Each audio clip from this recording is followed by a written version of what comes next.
On the side that we have, on our side, you have Mocha, you have yourself, you have myself, you have others out there that are trying to, do the right thing and trying to bring I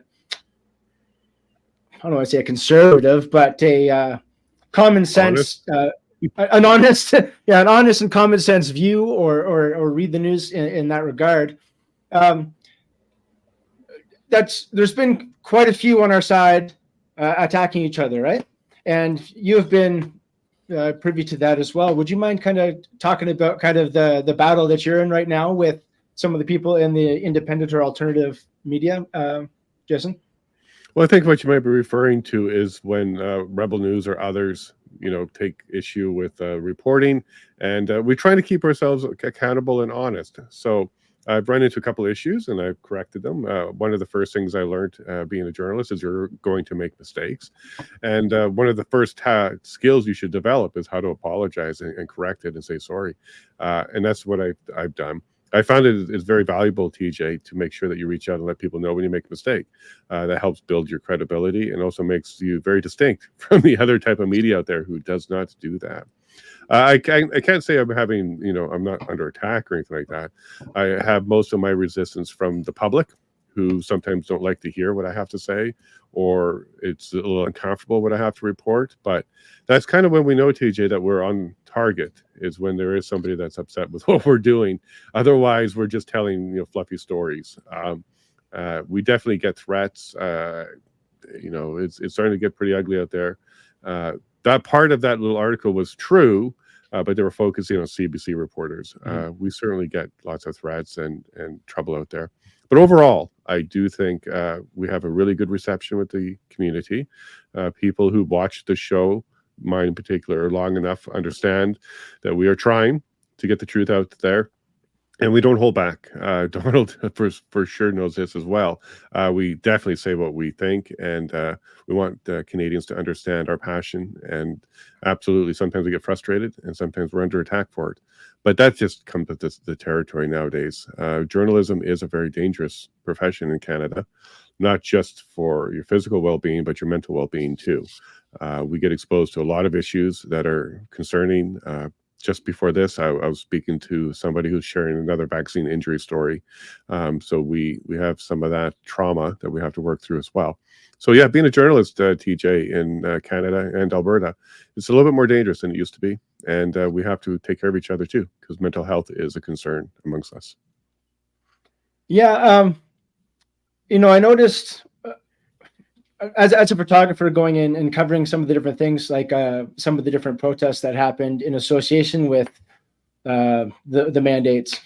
I noticed that people that were there are very leery of somebody walking around with a camera or a mic or anything like that. They're very distrustful automatically. They're kind of cordoning you off, and who are you with? Who do you represent? And they're usually, if you say you're independent, they're usually pretty okay to just let you go and do your thing. But naturally distrustful of the media for obvious reason. When I've gone and taken photos and published opinions of some of the different things I've covered here in Alberta, I don't get attacked by the right. I get attacked by the left. Right. And you and Donald, I've come to know Donald from being on your show. Have come to you've done a lot of reporting on the Coots scenario, and you've actually been attacked from people on your own side for that. But you've been doing an excellent job of covering everything in detail. So you can kind of elaborate on that. Sure. I think what you're referring to is maybe some people don't like some of the information that we do collect and release. And then again, that comes with the territory. And Donald will be able to expand on this because he likes to write well thought out, well researched reports. And as he found out, his reports were fantastic, spot on, and well loved until one of the reports focused in on an issue close to some people. And that's going to happen, TJ, because we're not looking to make friends. We're not looking to join cliques or groups. And we're certainly not looking to have handlers and have people guide us and narrate us. That's exactly all the things we're fighting against from the very beginning. So that's going to cause friction with some people. And TJ, I don't find that to be a problem. I find that to just be part of the system, the new system of media. And that's kind of a check and balance that's built in where it is keeping us honest. So when they highlight a mistake and we correct a mistake, that's good. That's good for journalism in general. So that's how I look at that at this current stage. When it gets to personal and it's no longer about the story, it's about me, and they're coming at me or my family, that's a line I'm learning to navigate and to stand up to. But it wasn't something I was expecting, to be honest with you, TJ. I thought that the media that I could put out there, because it's based from honest and goodwill, would be received well. But the personal attacks is something I was not prepared for, and I'm learning how to navigate those now. So yeah. Nice. Donald, something I was just checking out on your Twitter today. He's recently back on X because they suspended him for his reporting. So My welcome bad back. thoughts. They what? Hold on. Yeah. Let's talk about that before we go on to this clip here. Well, sorry, Yeah, what happened to you? What did you report on that they suspended your account for on X, the supposed free speech platform? Yes, I said a bad word.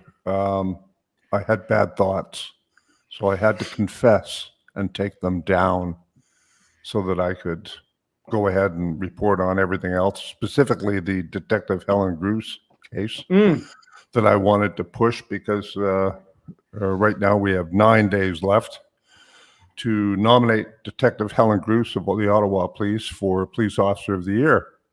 And so in order to do that, I had to confess that I said some bad words, bad thoughts, wrong think, and I took down that tweet. You've actually been doing a really good job drawing attention to Detective Gruce's case, and it's there's been a lot of battles, and you've been reporting on a lot of them. And where do you see it going in an overall trend? Because I know that there's some that have been winning their cases and some that have been losing their cases.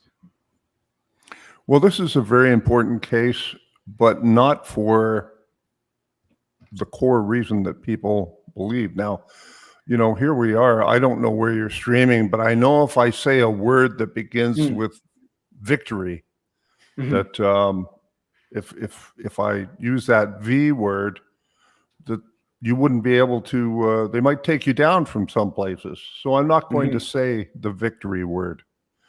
In any event, Detective Helen Gruce launched an independent, unauthorized criminal investigation into that word and the connection between a cluster of 9 sudden infant deaths in Ottawa.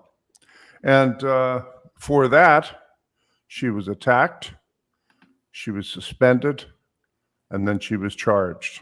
And she now faces one internal charge of discreditable conduct for having the temerity to launch her own investigation without permission. Now, I must tell you, every day across this country and around the world, tens of thousands of police officers initiate investigations, major, minor. They don't have to tell anyone. They don't have to seek permission. They sure don't have to seek the approval of the political class. But what's happening with Detective Gruce is they've charged her for not seeking the permission of the political class to initiate an investigation. And what's interesting is just a few years prior, she initiated an investigation into a legacy child assault with the S word in it. And she arrested a man, and it was wonderful. And she did that on her own. She received all sorts of kudos. But just as Jason said about my reporting, you know, when I did a forensic report on the Coots accused, the 4 Coots accused, and that table of firearms that the RCMP laid out, excuse me, that was all fine. But when I brought that same standard and that same professional forensic ability to fundraising that was going on for some of the Coots 4, that was not fine. And all of a sudden, my credentials were worth nothing. I was attacked. They criminally threatened Jason and his family, told people to go out and assault him with weapons. Yep. For his reporting on that. Yeah, and kind of want to highlight, we took those threats seriously. had to, for the first time in my life, TJ, really be concerned about my activities and what it can mean to my family. Again, like I said at the beginning, I didn't expect that part of it. I expected to take it as a professional. I expected my stories to be attacked, but I didn't think it would go all the way down to my family. We received a phone call and we received some concerns. So we had to deal with that really for the first time in my life. But it didn't deter us. If anything, TJ, it validated the entire process that we're going through. And we knew we were onto something when people start to act that way. It is getting dangerous out there in many different ways, not just physical threats, but we have things like publication bans that we have to navigate, litigation that we have to worry about, defamation lawsuits being filed against you for frivolous and nonsensical reasons. And then, of course, physical threats from the public. This is the reality of journalism in Canada. That particular website did not reflect well, by the way.